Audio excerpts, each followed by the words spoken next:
La séance est ouverte, si vous le voulez bien.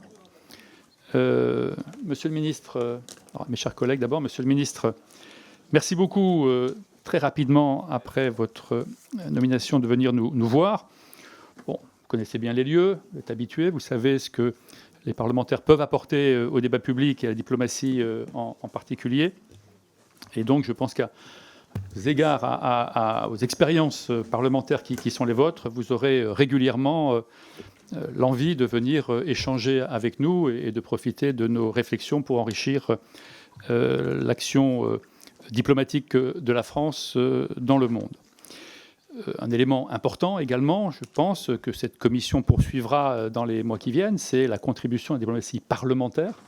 Je pense que là-dessus également, vous avez une oreille favorable aux propositions que l'on pourra faire. Je pense qu'on peut travailler en très bonne intelligence pour contribuer à une meilleure influence de la France dans une situation internationale extrêmement chaotique, souvent illisible, en tout cas imprévisible.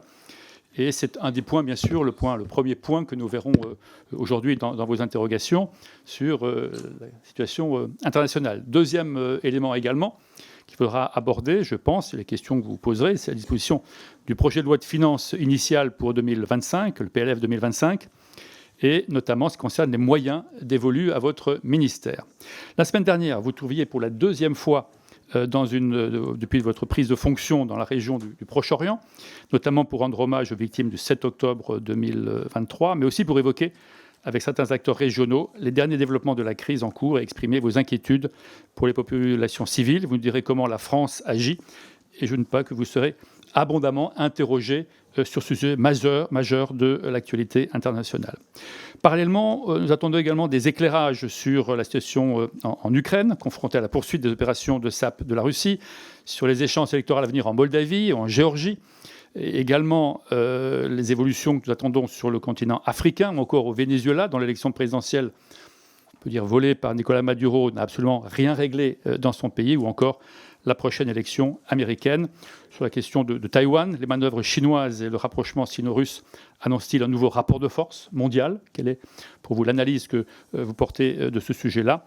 Et puis, bien sûr, votre analyse sur les dossiers inquiétants du moment, ainsi que les actions que vous envisagez de porter, nous intéressent au plus haut point.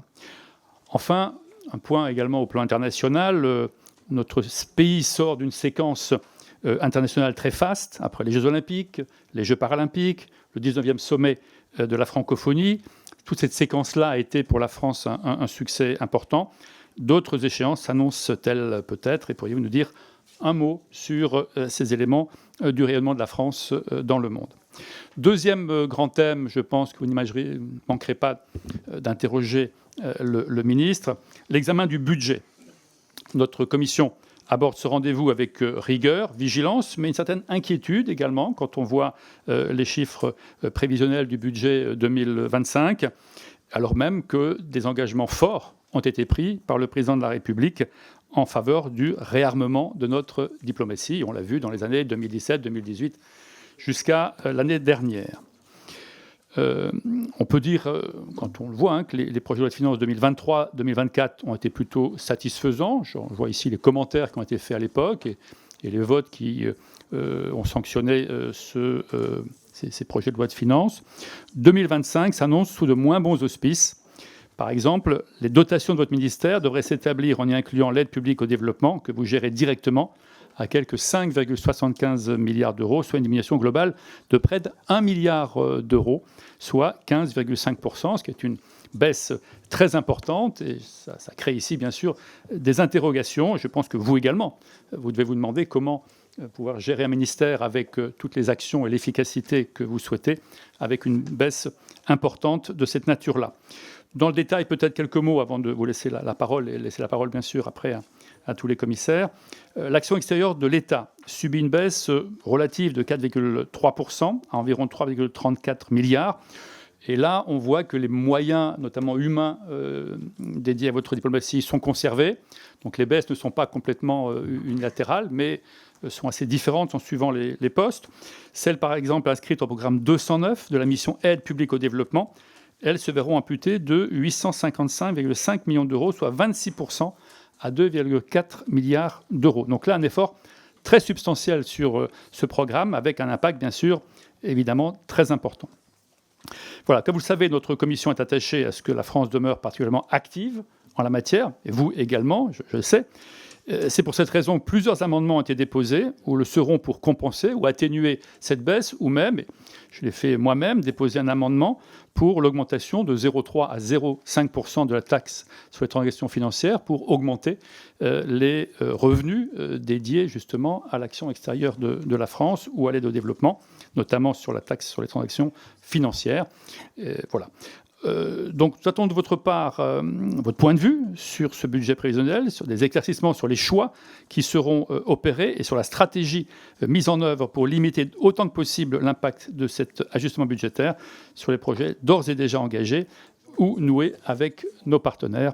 Monsieur le ministre, c'est à vous pour une durée de 25 à 30 minutes et puis ensuite débat avec les commissaires de la Commission des affaires étrangères. Monsieur le ministre. Monsieur le Président, Mesdames et Messieurs les députés, permettez-moi d'abord de rendre hommage à la Commission des affaires étrangères, à ses administrateurs, à ses membres, à son président nouvellement élu, que je félicite, aux prédécesseurs de votre président, Marielle de Sarnège et Jean-Louis Bourlanges, qui ont su l'un et l'autre cultiver l'esprit de pluralisme et de respect des différences qui soufflent sur cette Assemblée. Hommage au rôle essentiel de cette commission pour légiférer, et j'ai à l'esprit la loi de 2021 sur l'aide publique au développement, pour contrôler l'action du gouvernement. Et je ne n'oublie pas que vous attendez légitimement la constitution de la commission d'évaluation de l'aide publique au développement. Et puis pour informer les Français sur la situation du monde. Et je mesure que j'ai devant moi certains des meilleurs experts dans le pays, des zones géographiques, des sujets transversaux, des enjeux globaux auxquels notre pays fait face. Hommage ensuite, Monsieur le Président, vous l'avez rappelé, à la diplomatie parlementaire, cet instrument essentiel pour faire entendre la voix singulière de la France, cette voix dont nous sommes, vous et moi, les dépositaires.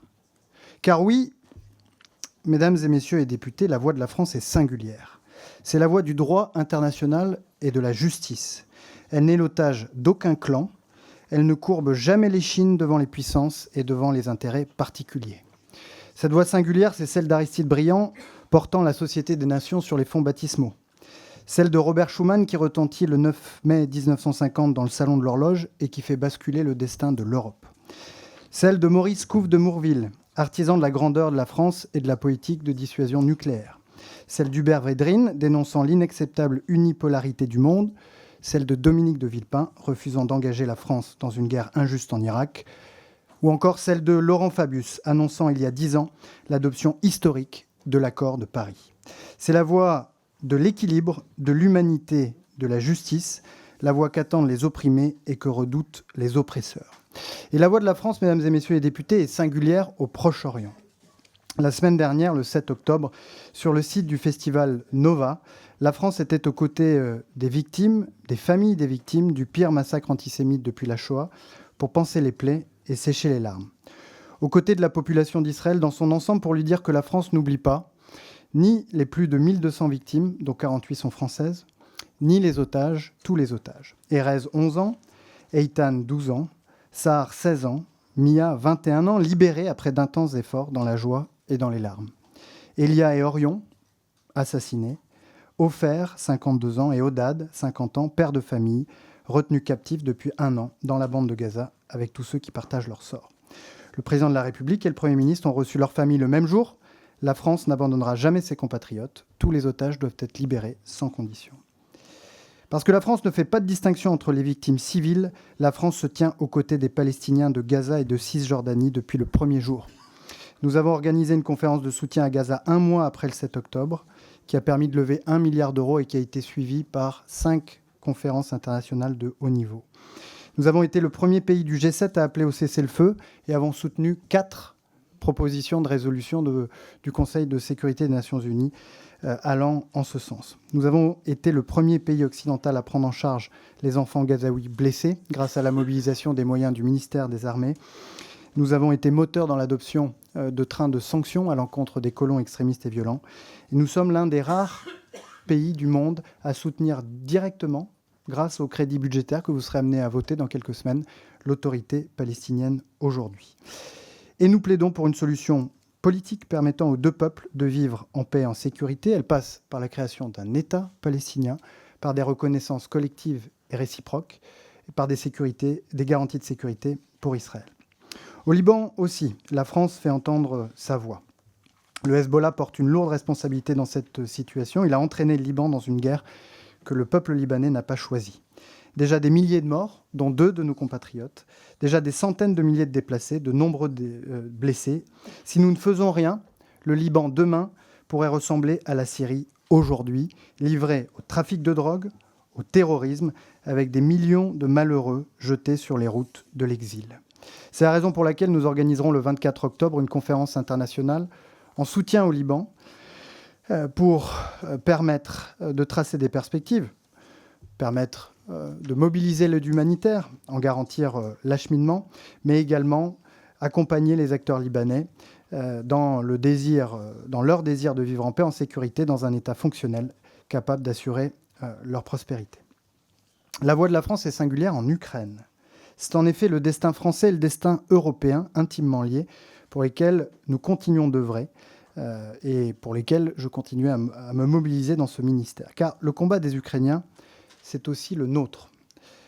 Bien sûr parce que c'est un enjeu de sécurité pour nous, Européens. Bien sûr pour des raisons humanitaires. Et je pense à la situation des enfants de l'Ukraine, blessés, traumatisés, parfois kidnappés ou déportés. Mais aussi parce que nous sommes les garants d'un ordre international fondé sur le droit, qui nous prémunit, nous, mais qui prémunit l'ensemble des peuples du monde contre la loi du plus fort. Et si l'Ukraine devait tomber, c'est tout l'édifice conçu en 1945 par nos prédécesseurs, et dont nous sommes les garants, qui s'effondrerait avec elle. En empêchant la défaite de l'Ukraine, nous préparons la victoire des principes auxquels nous croyons, des sociétés libres et démocratiques, la dignité de la vie humaine, des relations entre États encadrées par des règles de droit, la maîtrise de notre destin, qu'il s'agisse des prix de l'énergie ou du blé, ou du fonctionnement de notre espace numérique. Notre soutien en matière civile et militaire est connu, je pourrais y revenir plus en détail si vous le souhaitez. Il est et sera à la mesure de la détermination des Ukrainiens sur le terrain comme ailleurs dans la société. La voix de la France est aussi singulière, mesdames et messieurs les députés, en Afrique. Comme nous, l'Afrique est confrontée à de nombreux défis, qu'il s'agisse des crises économiques, des inégalités de destin et tensions sociales, des conséquences du dérèglement climatique. La France est à l'initiative pour agir aux côtés de nos partenaires africains, y compris dans les situations les plus compliquées. Aussi, au Soudan, où 1 personne sur 2 a aujourd'hui besoin d'une aide d'urgence, la France est là. En 6 mois, grâce à nos efforts, 90% des 2 milliards d'euros d'engagements financiers humanitaires pris lors de la conférence de Paris pour le Soudan ont été décaissés. Des avancées ont été obtenues en matière d'accès humanitaire, dont la réouverture du couloir d'Adré entre le Tchad et le Darfour. J'y ai travaillé en marge de l'Assemblée générale des Nations unies avec mes homologues allemands, américains et le haut représentant de l'Union européenne. Nous ne relâcherons pas nos efforts. Dans la région des Grands Lacs aussi, quel est notre rôle ? Tout faire pour obtenir la désescalade et construire la paix. Nous soutenons la médiation que conduit aujourd'hui l'Angola entre la RDC et le Rwanda. La France pèse aussi parce qu'elle sait créer des partenariats qui soient à la fois mutuellement bénéfiques et porteurs d'opportunités. Et je sais que cette commission y a beaucoup travaillé, au premier rang desquels son président. Pour servir les intérêts de nos concitoyens, nos entrepreneurs, nos artistes, nos innovateurs, nous devions renouveler nos partenariats sur le continent africain. Notre ministère est à la manœuvre pour renforcer nos liens avec les sociétés civiles, les jeunesses et les diasporas, et quand cela est nécessaire, raccommoder l'ouvrage, faire face à toutes les mémoires, retrouver des énergies communes pour aller de l'avant. Il faut être à la hauteur de nos liens, à la hauteur des intérêts de la France et des Français. Les défis qui sont devant nous, qu'ils soient géopolitiques, sécuritaires, économiques, démographiques ou climatiques, trouvent tous une part de leur réponse au sud de la Méditerranée, sur ce continent qui compte plus du quart des États membres des Nations Unies et qui comptera en 2050 plus de 2 milliards d'habitants. Établir avec les pays africains, partout où cela est possible, des partenariats refondés sur la base d'intérêts mutuellement reconnus, est donc une absolue nécessité, et je dirais même un impératif diplomatique. La voix de la France est singulière, mesdames et messieurs les députés, en Europe. Si singulière qu'il lui est arrivé d'être parfois isolée. Isolée il y a 7 ou 8 ans quand elle a parlé de souveraineté et d'autonomie stratégique. Mais l'histoire récente nous a donné raison. En matière de politique industrielle, nous avons su emmener l'Europe autour de l'agenda de Versailles. Nous avons su convaincre nos partenaires autour du salaire minimum, de la réglementation des géants du numérique, de la nécessité d'imposer le principe de réciprocité dans les échanges commerciaux. Nous avons su nourrir, je dirais même ouvrir, le débat et des possibilités nouvelles en matière de défense. Une Europe plus forte, plus souveraine, plus unie, plus indépendante, voilà ce que la France, aux côtés de l'Allemagne, porte aujourd'hui, et je ferai en sorte que notre tandem demeure un moteur. Et si notre soutien à l'Ukraine doit se poursuivre aussi longtemps et aussi intensément que nécessaire, c'est aussi parce que le destin de notre continent en dépend, sa souveraineté et son autonomie stratégique. Cette ambition, nous la porterons également avec nos amis polonais, en format Weimar, qui a été remis sur les rails par mon prédécesseur Stéphane Séjourné, notamment pour répondre aux menaces informationnelles, les ingérences étrangères, les manœuvres, qu'elles soient russes ou autres. Nous les mettrons sur la place publique au plan national, mais aussi en européen. Nous les dénoncerons et nous les préviendrons. La France aura besoin de l'Europe, comme l'Europe aura besoin de la France, pour bâtir une Europe puissante par son autonomie stratégique. Je continuerai à appuyer nos efforts pour que l'Europe de la défense prenne forme, pour qu'elle se hisse à la hauteur des menaces qui nous guettent. La voix de la France est singulière et ce sera mon dernier mot avant de passer aux questions budgétaires, dans le concert des nations et à l'ONU. La France ne se contente pas d'occuper son siège, certes confortable, de membre permanent du Conseil de sécurité des Nations Unies. Non, la France assume pleinement sa vocation de garant de l'ordre international fondé sur le droit et de la Charte des Nations Unies. Voilà notre seule boussole, celle que nous utilisons pour condamner la guerre de la Russie contre l'Ukraine, pour condamner les attaques terroristes commises par le Hamas le 7 octobre, pour exiger la libération des otages, pour exiger l'accès à la population civile de Gaza. Pour que les autres crises internationales ne soient pas oubliées, j'ai parlé du Soudan, sur lequel nous avons poussé le Conseil de sécurité à s'exprimer. Et c'est cette même boussole qui nous conduit à mener une diplomatie féministe, et avec d'autres à refuser que les femmes afghanes soient effacées par les talibans, à refuser l'impunité, comme c'est le cas pour rendre justice aux femmes yézidis, à combattre les violations des droits des femmes en ligne. Cette responsabilité, c'est celle de tout faire pour soutenir et protéger les acteurs humanitaires qui portent secours aux civils, comme ce fut le cas pour les Arméniennes et les Arméniens déplacés de force après l'attaque de l'Azerbaïdjan. Cette responsabilité, c'est celle aussi d'adapter les enceintes multilatérales aux enjeux et aux réalités d'aujourd'hui pour consolider leur légitimité. Et donc celle d'élargir le Conseil de sécurité en soutenant l'entrée de l'Inde, du Japon, du Brésil et de l'Allemagne, mais aussi une présence africaine. Et celle d'affronter la menace climatique et environnementale qui touche tout le monde et qui affecte particulièrement l'Europe. C'est pour ça que nous protégeons les poumons de notre planète, et notamment les océans. La France a joué un rôle déterminant dans la conclusion de l'accord BBNJ, et je veux saluer l'action des parlementaires présents dans cette commission, qui ont eux aussi porté ce sujet de toute leur force. Elle renforcera encore cette ambition à Nice, où elle organisera la conférence des Nations Unies avec le Costa Rica. Enfin, c'est la responsabilité de soutenir nos partenaires qui subissent de plein fouet cette crise climatique et souvent en même temps la crise de la dette. C'est pourquoi la France a accueilli en juin 2023 un sommet pour un nouveau pacte financier mondial, le pacte pour les peuples et la planète, déjà endossé par 66 pays. Contre tous les vents contraires, contre le surgissement de la violence et de la brutalité dans les relations internationales, la voix de la France ne variera ni ne faiblira. Il y aurait beaucoup d'autres sujets d'actualité à évoquer, Monsieur le Président, Mesdames et Messieurs les députés, mais je veux en venir à présent à la présentation du budget de mon ministère tel qu'il vous a été soumis par le gouvernement et sous réserve de son adoption définitive. Comme vous le savez, ce budget devait connaître, entre 2024 et 2027, une hausse importante, historique, de ses moyens pour réarmer et moderniser la diplomatie, mais aussi pour porter nos objectifs en matière d'aide publique au développement.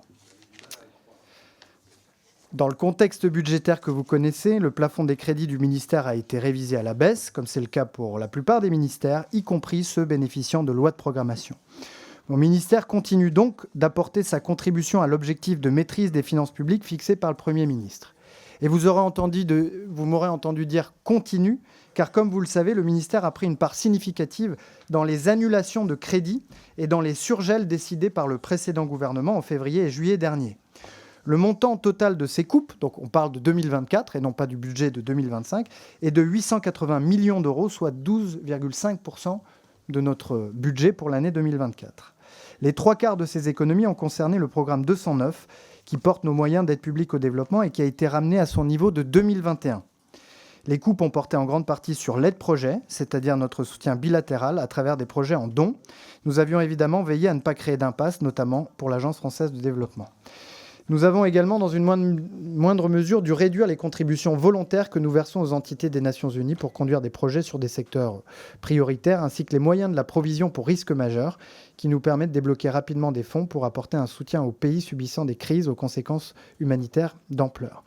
Nous avons veillé à préserver des instruments qui ont fait preuve de leur efficacité, je suis toujours en 2024, notamment les fonds Équipe France, qui permettent à nos postes à l'étranger de conduire des projets de montant limité, mais à forte valeur et visibilité politique. Au sein de la mission Action extérieure de l'État, le second programme porté par le premier programme, par le ministère, le programme 105, Action de la France et de l'Europe dans le monde, a été affecté par les coupes, 153 millions d'euros au total. Dans ce contexte, ce sont les chantiers de réforme et de modernisation visant à rendre notre diplomatie plus agile qui ont été protégés en priorité. Ces chantiers sont issus des recommandations formulées dans le sillage des États généraux de la diplomatie, regroupés dans un agenda de la transformation. Ils mobilisent l'ensemble de mes services depuis plus de 18 mois et leur mise en œuvre est impressionnante. Le taux de réalisation des recommandations de ces États généraux est actuellement de plus de 80%. Nous avons fait le choix de préserver les crédits qui y concourent, tout particulièrement ceux concernant le numérique et la sécurité diplomatique. Sur le programme 185, Diplomatie culturelle et influence, les annulations de crédits ont été principalement portées sur les subventions aux opérateurs au profit des actions au service de notre politique d'influence et notamment l'augmentation du nombre de boursiers étrangers ou le soutien aux réseaux culturels et de coopération. Nous aurons l'occasion de revenir de manière plus approfondie sur les choix qui ont été opérés sur les crédits 2024 au printemps prochain, lors du printemps de l'évaluation. J'en viens maintenant au projet de loi de finances 2025. Le budget 2025 du ministère prévu par le PLF confirme globalement les économies opérées en 2024 et prévoit une économie additionnelle de 200 millions d'euros. En volume, le plafond ministériel est de 5,7 milliards d'euros en crédit de paiement, soit une diminution d'1 milliard d'euros par rapport à la loi de finances initiale de 2024. Et pour le redire, on revient à peu près à l'étiage de la loi de finances initiale de 2021. Constatez que le ministère est appelé à contribuer de manière conséquente à l'effort de redressement de nos finances publiques. Dans ce cadre, nous procéderons avec méthode pour préserver nos chantiers et nos actions prioritaires. Et dans ce contexte, je serai guidé par 3 critères. 1. Préserver les actions et leviers qui sont les plus décisifs pour nous permettre de porter la voix singulière de la France dans le monde. Cela passe évidemment par notre réseau diplomatique à l'étranger, les moyens qui sont à sa disposition, mais également par les leviers d'action tels que notre capacité à agir au cœur des crises, en soutien aux populations en détresse et à leurs autorités sollicitant de l'aide. 2. Préserver les leviers qui agissent directement sur le quotidien de nos compatriotes. Je pense évidemment aux 2,5 millions de Français établis à l'étranger qui trouvent comme interlocuteur pour toute étape de vie ou démarche administrative nos services consulaires, mais pas uniquement. Je pense à l'action décisive que met notre ministère pour préserver la sécurité des Français, répondre aux défis migratoires, protéger et renforcer notre souveraineté économique, notre tissu industriel et nos emplois. Et puis troisièmement, veiller à ce que ces contraintes budgétaires ne conduisent pas à l'abandon des investissements qui permettront de rendre notre administration et notre diplomatie plus innovantes, créatives et efficaces. Je donne un exemple, la montée en puissance de notre académie diplomatique et consulaire qui sera chargée de projeter encore davantage l'inventivité et l'excellence française dans notre action à l'étranger. Voilà la méthode qui sera la mienne pour opérer les choix nécessaires alors que nos moyens diminuent, des choix auxquels vous serez évidemment étroitement associés. Je vais ainsi vous présenter les moyens prévus par le projet de loi de finances 2025 en commençant par les crédits dédiés à nos effectifs. Les dépenses de personnel qui représenteront plus de 1,15 milliard d'euros, soit des crédits en hausse de 2,5 milliards d'euros par rapport à la loi de finances initiale 2024. La mesure la plus importante à mes yeux dans ce domaine est la création de 75 nouveaux ETP qui s'ajoutent aux 265 créés sur la période 2023-2024. Certains estimeront peut-être que le compte n'y est pas, puisque les engagements qui avaient été pris ou évoqués, c'était une trajectoire de 700 ETP d'ici 2027, dont 150 ETP en 2025. Dans le contexte que nous connaissons, la préservation de la création de ces 75 ETP constitue une marque de confiance dans notre diplomatie, et ce d'autant plus qu'il est prévu 200 créations supplémentaires d'ici 2027. Il y a là et je sais que vous en avez conscience, une rupture claire dans la durée avec les années d'érosion de nos moyens qui ont conduit à plus de 3000 suppressions de TP entre 2006 et 2021. Et je serai particulièrement attentif, je sais que vous le serez aussi, à ce que ces 75 ETP viennent renforcer les effectifs dédiés à nos priorités de politique étrangère, notamment dans le réseau à l'étranger et à la poursuite de la mise en œuvre de l'agenda de transformation. Avec ces 75 ETP, le plafond d'emploi est ainsi porté à 13 892 emplois. 13 892, certains ici trouveront que ce n'est pas assez, d'autres que c'est un peu trop.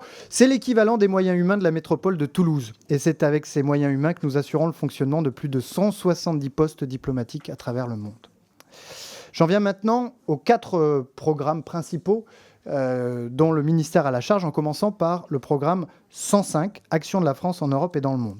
Comme vous le savez, ce programme rassemble les moyens de notre action diplomatique et les crédits de fonctionnement des ambassades et des consulats. Il porte aussi le financement de plusieurs contributions obligatoires de la France à l'international, telles qu'au système des Nations Unies ou à la Facilité européenne de paix.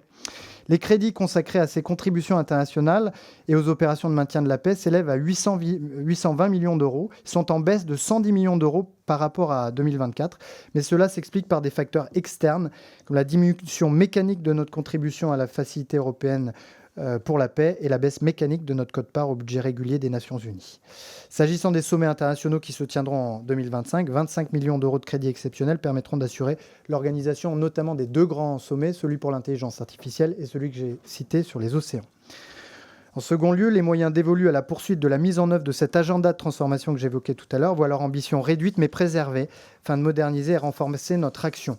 Nous maintenons le budget de la direction du numérique par rapport à la loi de finances initiale 24 avec 58 millions d'euros pour continuer à accompagner les évolutions des métiers de la diplomatie et mettre en œuvre des technologies innovantes telles que l'intelligence artificielle au service d'une plus grande efficacité. Les crédits dédiés à la sécurité sont stabilisés pour ce qui concerne l'administration centrale, renforcés s'agissant de nos emprises diplomatiques et consulaires, avec une hausse globale de 2,6 millions d'euros. Nous poursuivrons ainsi le renforcement de la protection de nos ambassades les plus exposées et l'achat de véhicules blindés, mais avec des moyens plus importants, nous aurions sans doute pu faire plus sur ce sujet. Les moyens alloués à la direction des ressources humaines, hors dépenses de personnel, augmentent de 1,5 million d'euros, notamment pour assurer la montée en puissance de cette académie diplomatique et consulaire que j'évoquais. J'en viens maintenant au programme 151, les crédits consacrés à nos ressortissants établis hors de France et de passage à l'étranger à travers l'action consulaire. En 2025, les crédits du programme connaissent une baisse de 5% par rapport à la LFI 2024 pour s'établir à 156,9 millions d'euros. En cohérence avec le projet de modernisation de l'administration consulaire, les moyens consacrés aux projets prioritaires sont renforcés.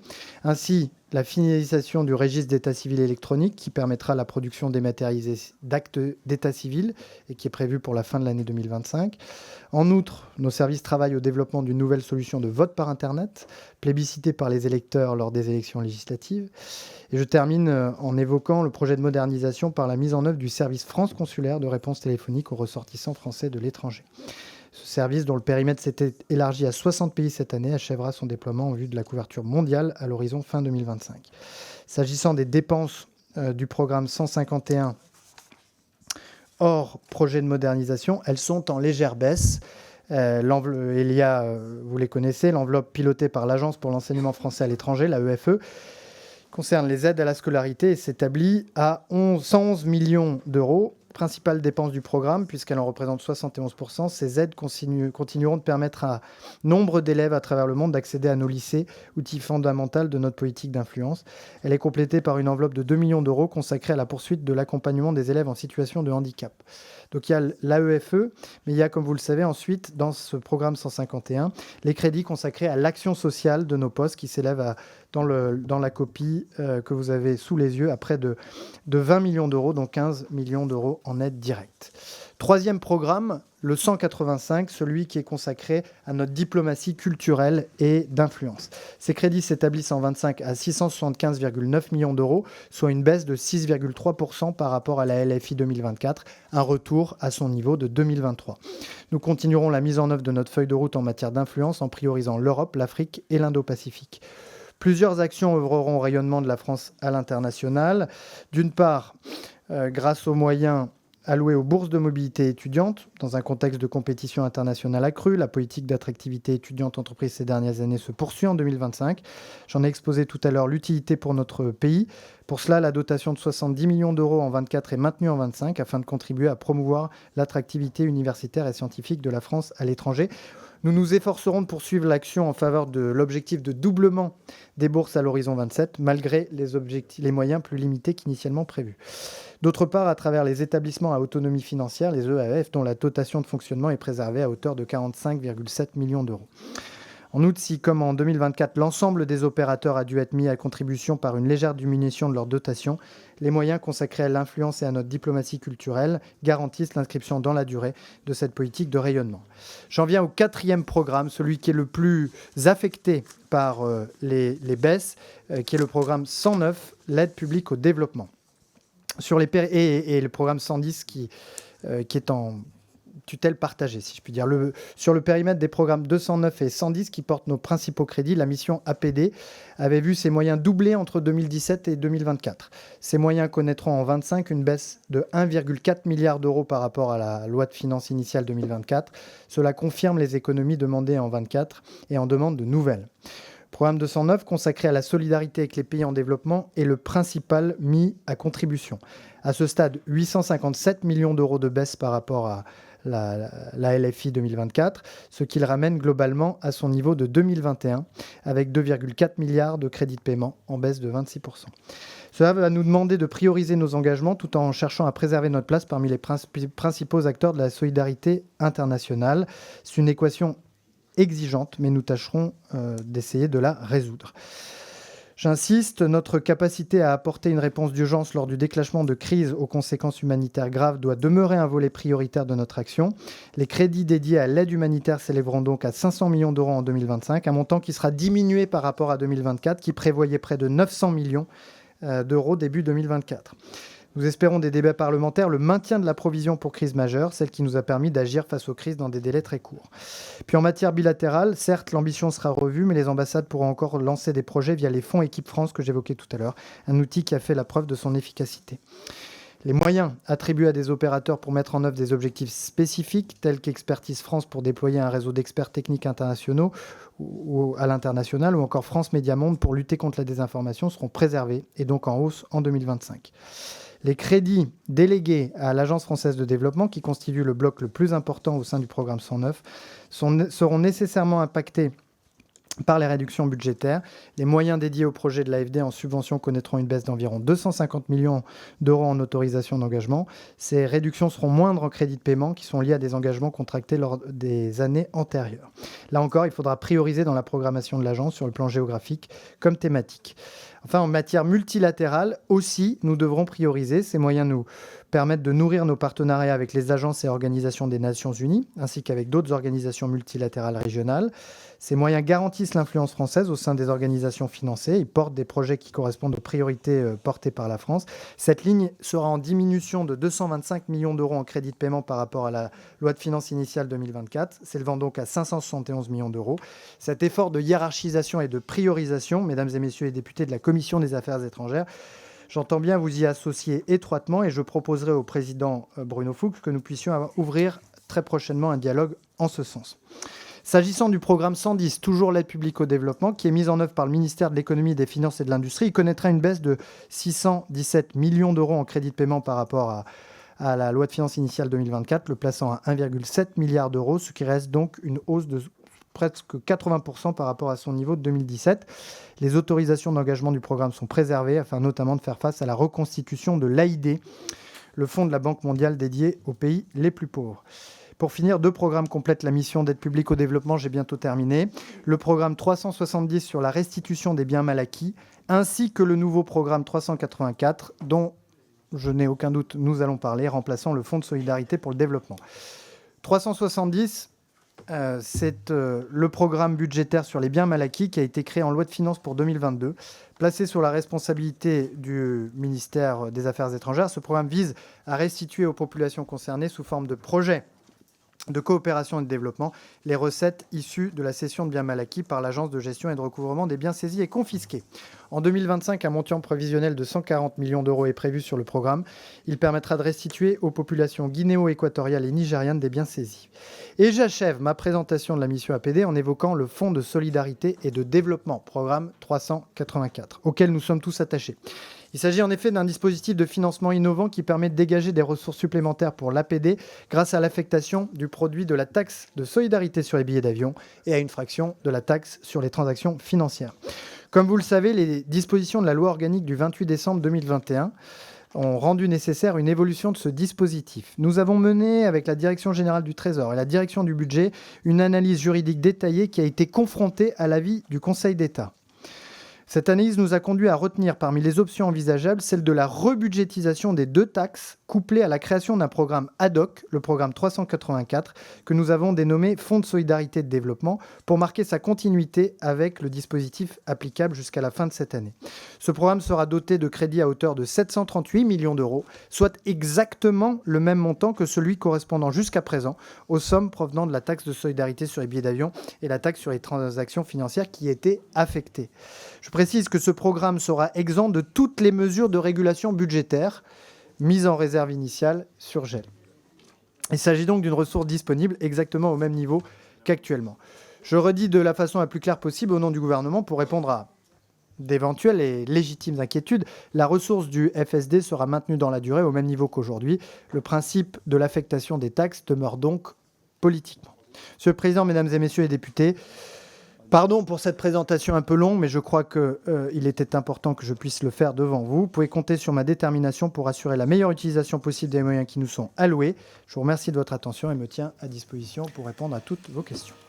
Merci beaucoup, Monsieur le Ministre. Merci pour ces éclaircissements, souvent très très précis. Merci également pour la méthode que vous proposez de collaboration avec cette commission. Et dans un budget de rigueur, je pense que vous avez bien expliqué qu'il ne s'agit pas de réduire du même pourcentage l'ensemble des actions de la France, mais qu'il y a des choix qui ont été opérés. Et je pense que les commentaires et la créativité, les propositions des membres de la commission permettront d'enrichir votre réflexion et peut-être de compléter les propositions que nous ferons pour le projet de loi de finances 2025. La parole à présent est au groupe. Je vais passer la parole à Bertrand Bouix pour le groupe Horizon et Indépendants pour 2 minutes 30. Merci, Monsieur le Président. Monsieur le Ministre, dans le contexte international que nous connaissons, évolutif chaque jour et de plus en plus préoccupant, il est essentiel que la France soit capable de s'adapter plus rapidement au changement du monde. À ce titre, la loi de programmation militaire constitue un rempart pour la protection des intérêts de la France, tout comme l'Europe de la défense qui doit progresser afin de renforcer notre sécurité commune.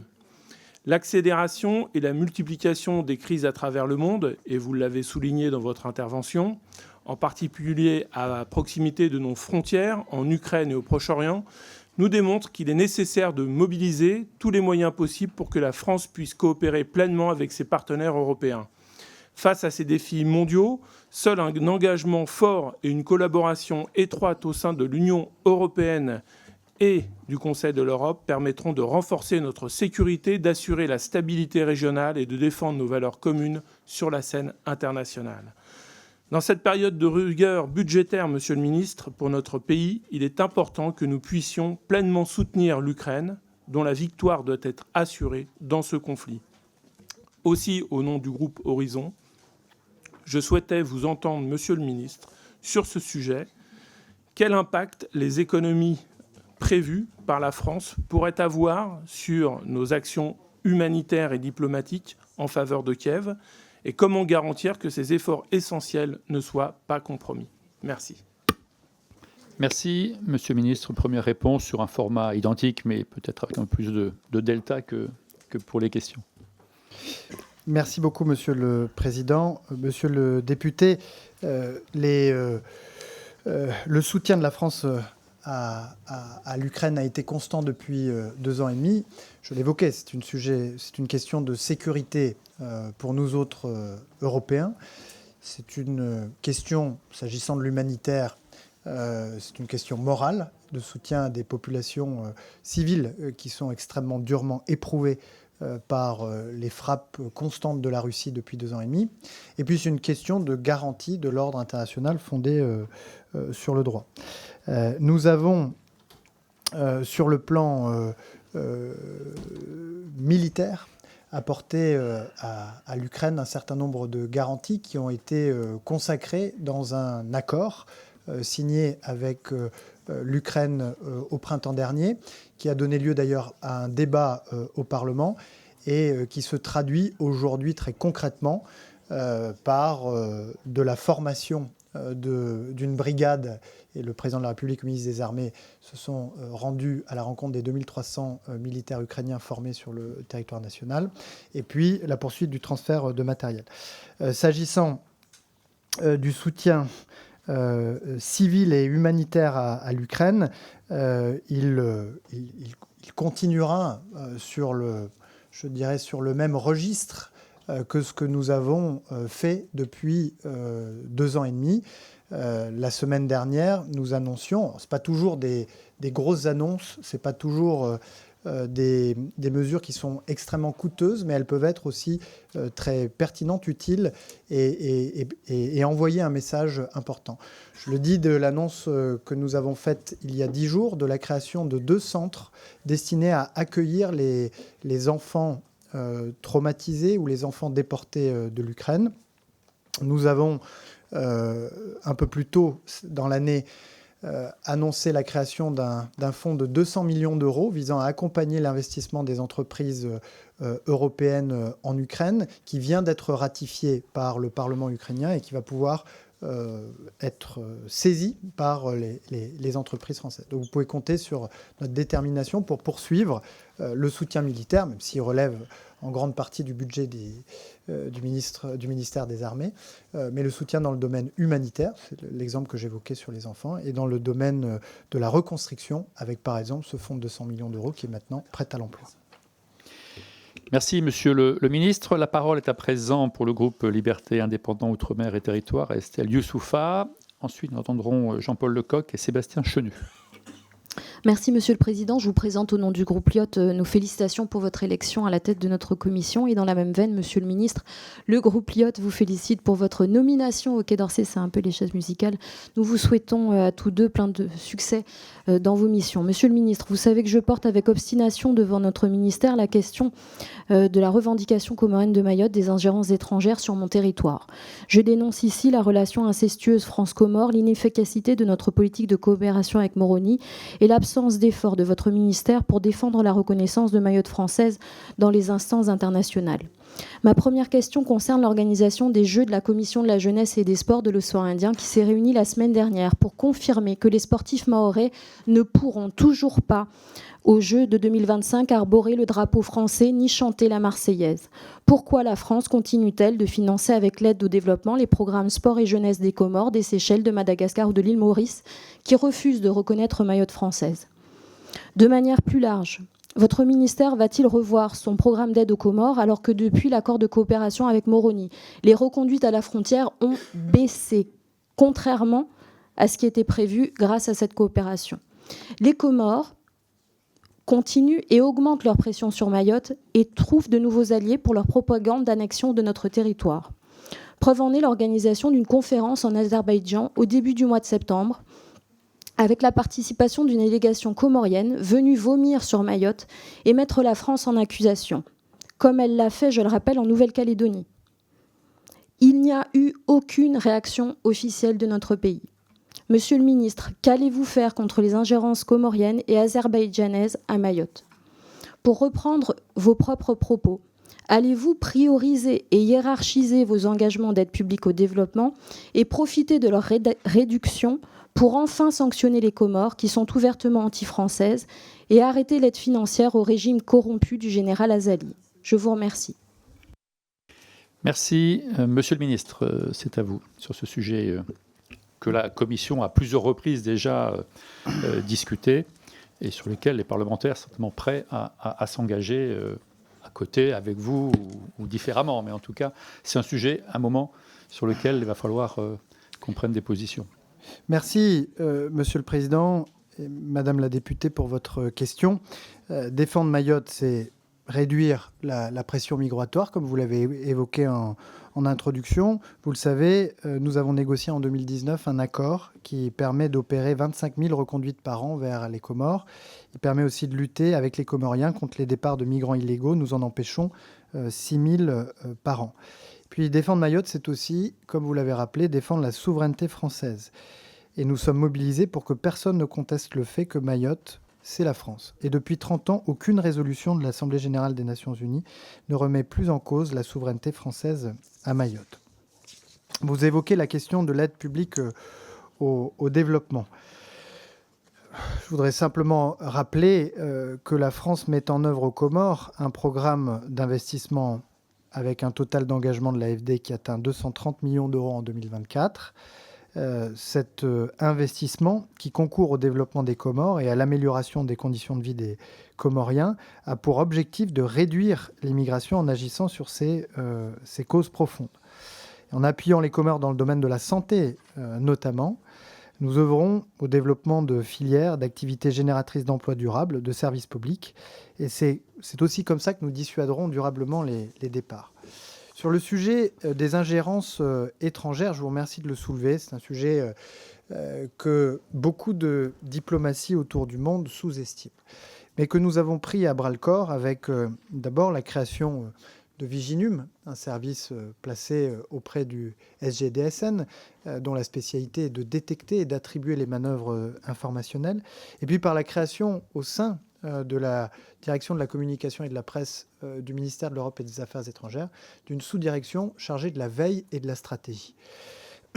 C'est grâce au travail de Viginum et de cette sous-direction, dont une partie des 75 ETP qui vont venir renforcer le ministère, qui seront pour l'essentiel déployés dans le réseau, mais pour quelques unités retenues en centrale, vont venir justement renforcer ces équipes. Mais sur les attaques inacceptables et intolérables de l'Azerbaïdjan à notre encontre. Ces manœuvres, même si vous les avez vues passer, je les ai vues passer, ont toutefois peiné à obtenir une visibilité suffisante dans le débat public numérique francophone pour produire des effets réels sur le bon déroulement des événements, comme l'indique le rapport de Viginum du 13 septembre. C'est la raison pour laquelle, pour ne pas leur faire de la publicité, nous n'avons pas, je dirais au niveau du ministère de l'Europe et des Affaires étrangères et de son porte-parole, réagi publiquement pour ne pas faire une publicité excessive à des manœuvres que nous condamnons et nous dénonçons par tous nos canaux diplomatiques par ailleurs. Merci. La parole est à Jean-Paul Lecoq pour le groupe Gauche démocrate républicaine. Merci, Monsieur le Président. Monsieur le ministre, le 4 octobre, c'était il n'y a pas longtemps, la Cour de justice de l'Union européenne a rendu 3 arrêts sur les accords Union européenne-Maroc. La Cour a reconnu que le consentement du peuple sahraoui à ces accords faisait défaut, en ajoutant, je cite, « Le Front Polisario est un interlocuteur privilégié dans le cadre du processus mené sous l'égide des Nations Unies au but de détermination du futur statut du Sahara occidental, auquel votre ministère a répondu qu'il n'entendait pas faire appliquer le droit international et continuera à soutenir le Maroc dans sa politique de colonisation du Sahara occidental. » Y compris le président de la République cet été, en pleine trêve politique comme il l'avait demandé, à donner des gages au Royaume du Maroc. On était 3 groupes du nouveau Front populaire à réagir, mes camarades écologistes socialistes et le groupe communiste, à cette déclaration. Le soutien, donc, entre pro-colonisation est-il plus fort que le respect du droit international ? En Israël, on condamne 1 fois, on condamne 10 fois, mais on ne sanctionne pas. Alors oui, la France sanctionne des colons, c'est bien, mais elle ne demande pas que soient jugés les commanditaires des massacres de Gaza, de l'expansion des colonies en Cisjordanie, des attaques ciblées sur la Finule et sur le Liban. Pour sanctionner ces personnes, il faut saisir la justice internationale. Je vous l'ai dit dans l'hémicycle, vous ne répondez pas.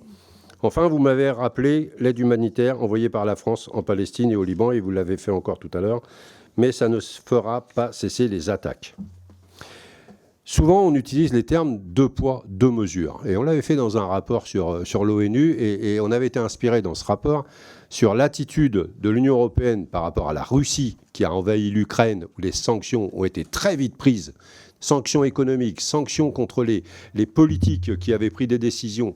Et on voit que côté Israël, Alors, on réagit, et moi, je réagis aussi, Monsieur le Président, soyez indulgent, parce qu'à chaque fois, on nous dit « mais vous ne parlez pas des attaques du 7 octobre, vous ne condamnez pas, etc. » Mais quand on est chronométré dans nos interventions, que ce soit une question d'actualité, on ne peut pas prendre ce temps pour rappeler que le 7 octobre, il s'est passé des choses déplorables, inadmissibles, condamnables, et qu'il faut évidemment en parler. Mais depuis le 7 octobre, et avant le 7 octobre, il s'était passé aussi des choses politiquement condamnables et sur lesquelles il fallait réagir, et que peut-être d'ailleurs ce qui se passait avant le 7 octobre a généré le 7 octobre.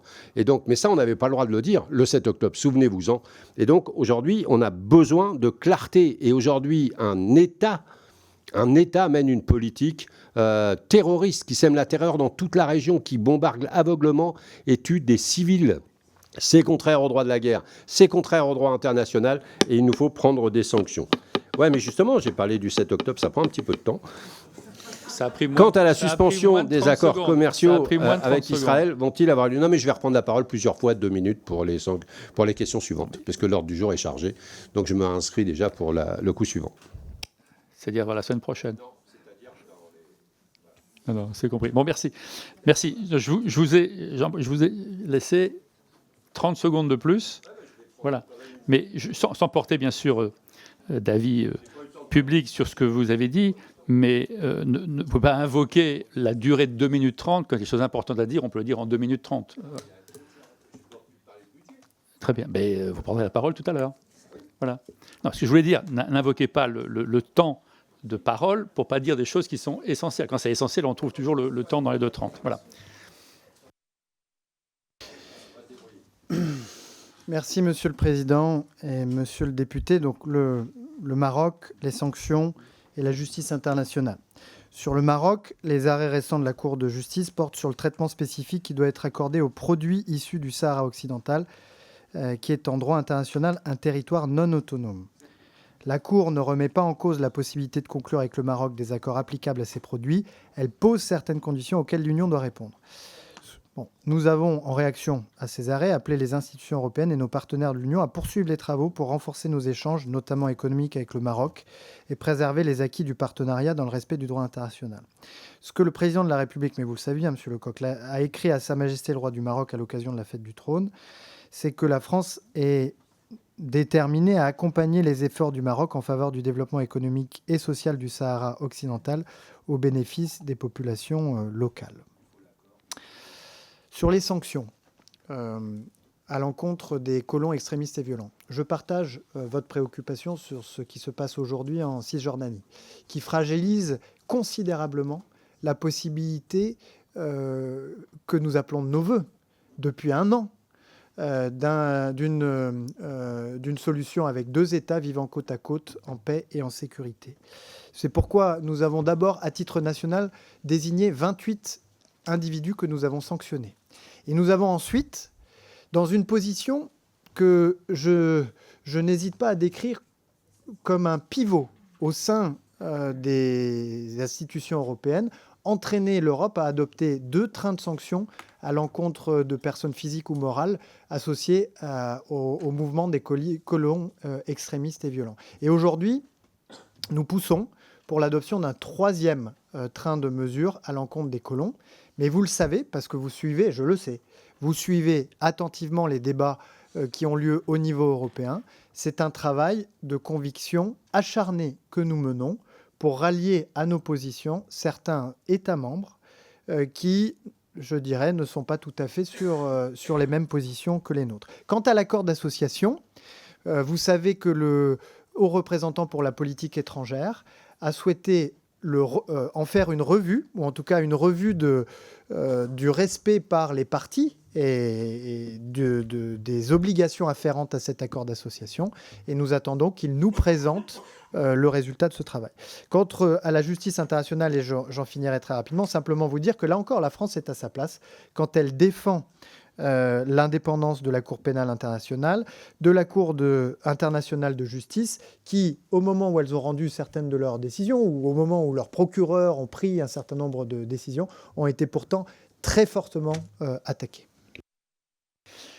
Merci. La parole est au président Sébastien Chenu, puis Amélie Akraffi, puis Mathilde Panot.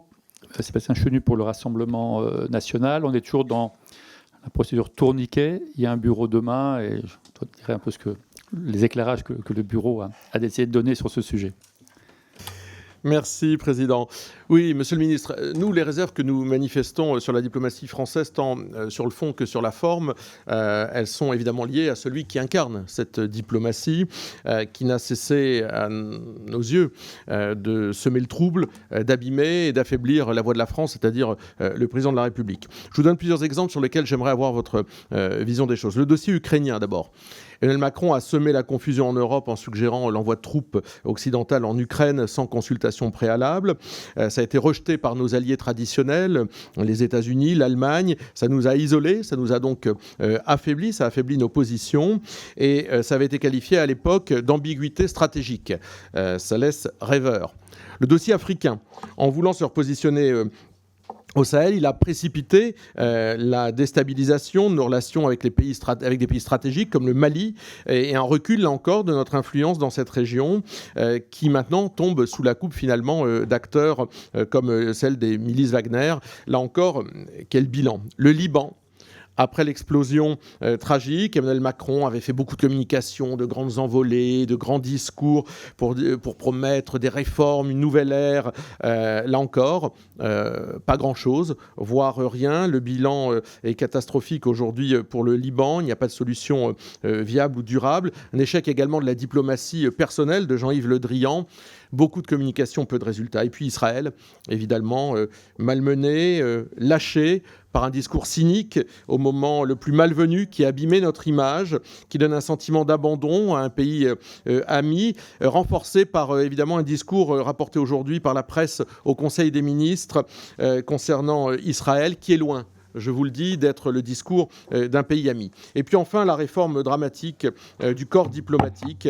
C'est l'un des coups les plus durs portés à notre influence internationale en supprimant le corps des diplomates de carrière via la réforme de la haute fonction publique. Le président de la République a ouvert la porte à la nomination de fonctionnaires sans expérience spécifique dans des postes diplomatiques clés. Là encore, affaiblissement de notre influence. Deux questions. Monsieur le ministre, quelle est la stratégie de votre gouvernement pour restaurer notre influence dans les dossiers cruciaux que sont ceux de l'Ukraine, du Sahel, du Liban, d'Israël? Et quelle est votre vision pour compenser les effets désastreux de la réforme du corps diplomatique sur la politique étrangère de notre pays? Monsieur le ministre, sur la réponse à Sébastien Chenu. Merci, Monsieur le Président, Mesdames et Messieurs les députés. Aux questions posées par Sébastien Chenu, quelques éléments de réponse. D'abord, sur le changement de posture de la communauté internationale initiée par la France au sujet de l'Ukraine lors de la conférence qui s'est tenue à l'Élysée le 26 février dernier. Ce qui a été acté, c'est que désormais, les alliés de l'Ukraine cesseraient d'expliciter, de rendre publiques les lignes rouges, ce qu'on a appelé l'ambiguïté stratégique, de manière à ne pas donner le sentiment à Vladimir Poutine qu'il pouvait indéfiniment tester la résistance des alliés de l'Ukraine. Et cette posture a été très favorablement accueillie par tous les pays du flanc oriental de l'Europe dans un premier temps, et puis par un certain nombre de partenaires ensuite. Sur le dossier africain et les États du Sahel, la succession des crises politiques et la dégradation continue de la situation sécuritaire nous ont effectivement contraints à suspendre une partie de notre coopération, dont l'aide publique au développement, à l'instar de nombre de nos partenaires, mais nous maintenons toutefois notre aide humanitaire aux populations premières victimes de la crise en cours. Et nous maintenons aussi nos efforts diplomatiques. Et je voudrais signaler à la Commission, dont certains membres ont pu le savent très bien, lors du sommet de la francophonie, nous avons obtenu de la part de la Guinée un chronogramme, c'est-à-dire une feuille de route, la mettant sur les rails d'une trajectoire, disons, démocratique, en contrepartie de la levée de sa suspension de l'OIF. Et donc, par la diplomatie, nous tentons d'obtenir de la part d'un certain nombre de ces pays une évolution favorable. Sur le Liban, Je voudrais, là encore, m'inscrire en faux. Je crois que la France, du fait de son histoire ancienne avec le Liban, du fait du rôle qu'elle a joué ces dernières décennies, en se plaçant toujours du côté de la souveraineté et de l'unité libanaise, a un rôle à jouer et qui est attendu non seulement par le peuple libanais, mais par les partenaires de la région. Et c'est pourquoi, lorsque nous avons proposé d'organiser à Paris la conférence internationale de soutien, les partenaires s'y sont ralliés très naturellement. Sur la réforme du corps diplomatique, je crois que, là encore, il ne faut pas... déformer la réalité. La réalité, c'est que désormais, les premières nominations d'ambassadeurs sont soumises à des critères de compétences et de qualité qui ne prévalaient pas auparavant. Puis sur la question Israël, j'y reviendrai peut-être dans d'autres questions, car je viens au bout du temps qui m'était alloué.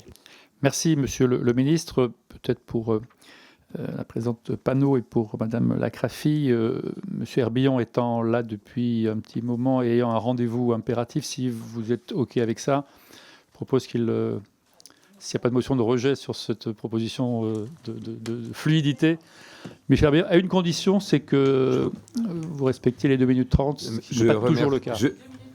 Oui, je remercie mes collègues de leur bienveillance.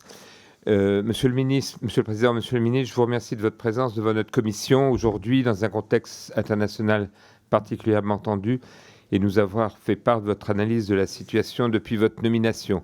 Je vous remercie également pour votre présentation du budget de votre ministère pour l'année 2025 qui s'inscrit dans un climat difficile pour nos finances publiques. Malgré les très fortes contraintes auxquelles le nouveau gouvernement fait face, il est proposé que le Quai d'Orsay soit doté d'un budget de 5,7 milliards, soit un budget légèrement supérieur à celui de la loi de finances initiale de 2023, hors aide publique au développement.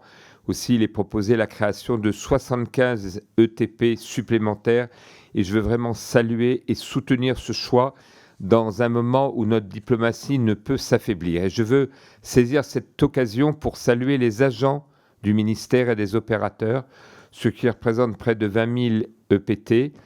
Je veux les remercier et les féliciter pour leur action quotidienne pour porter et défendre la voix de la France partout dans le monde. Au nom du groupe de la droite républicaine, je veux exprimer notre soutien à cette proposition de budget empreinte de responsabilité qui, malgré les contraintes budgétaires, préserve le Quai d'Orsay et lui permet de poursuivre son action et ses services auprès de nos concitoyens. Pour l'année 2025, le montant de l'aide publique au développement demeure à un niveau très élevé avec 5,2 milliards en intégrant les crédits liés au ministère de l'économie. À ce sujet, le groupe de la droite républicaine défend depuis longtemps la mise en œuvre de la conditionnalité de notre APD en fonction du taux de délivrance des laissez-passer consulaires, document impératif pour exécuter les OQTF. Allez-vous, Monsieur le ministre, introduire cette conditionnalité et par ailleurs veiller à ce que notre APD ne finance plus des projets dans des pays qui se montrent hostiles à la France. Aussi, j'ai pris bonne note de l'inscription de crédits et d'ETP en vue de la mise en œuvre de la commission d'évaluation de l'APD que notre commission, vous le savez, appelle de ses voeux depuis longtemps et qui n'est toujours pas mise en œuvre. Pourriez-vous nous indiquer quand cette commission verra le jour ? Enfin, troisième question, je souhaite vous interroger concernant le soutien de la France aux opérations de maintien de la paix. J'ai noté que notre contribution de soutien à la FINUL baisse d'environ 500 000 €. Compte tenu de la situation sur place, allez-vous réévaluer ce montant en lien avec nos partenaires ? Merci, Monsieur le Vice-président. Monsieur le ministre, tout à fait. Merci, Monsieur le ministre. C'est à vous. Merci, Monsieur le Président. Monsieur Herbillon, d'abord, je voudrais vous remercier pour l'hommage que vous avez rendu aux agents de ce ministère qui exercent parfois courageusement leur mission au quotidien face aux grands bouleversements du monde. Sur la commission d'évaluation de l'APD, je l'évoquais tout à l'heure, j'ai vérifié avant de vous rejoindre ici en commission. Nous sommes presque au bout du chemin. Il reste un décret à finaliser, mais je veillerai très attentivement à ce que ce décret puisse paraître le plus rapidement possible. C'est d'ailleurs l'esprit dans lequel le Premier ministre s'est placé lorsqu'il a invité le Parlement, mais aussi le gouvernement, à faire œuvre d'exigence au travers de l'évaluation. Sur le soutien de la France aux opérations de maintien de la paix, elle diminue en tendance dans le budget, mais s'agissant du Liban, je ne crois pas que les 500 000 euros que vous avez en tête concernent la FINUL directement, puisque pour le coup, la FINUL, et c'est la position du gouvernement, reste en place et doit le rester aussi longtemps que nécessaire, ne serait-ce que pour préparer la stabilisation et la sécurisation du sud du Liban au moment où le cessez-le-feu interviendra.